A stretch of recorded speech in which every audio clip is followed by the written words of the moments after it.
Konnichiwa, araw nga pala ng Lunes ngayon at eto nga at naisipan namin mamasyal dito malapit sa amin.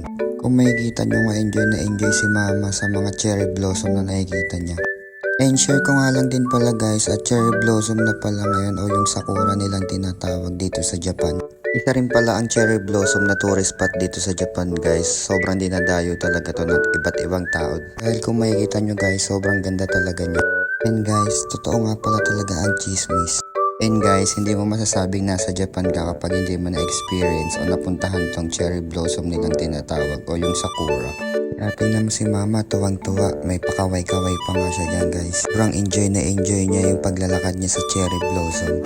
Feeling tuloy ni mama dyan guys. Haponesa siya sa paglalakad niya na yan. By the way guys, walking distance lang pala tong lugar na to mula sa amin. Sana nag-enjoy kayo. Hanggang dito na lang. Maraming salamat sa isang minuto.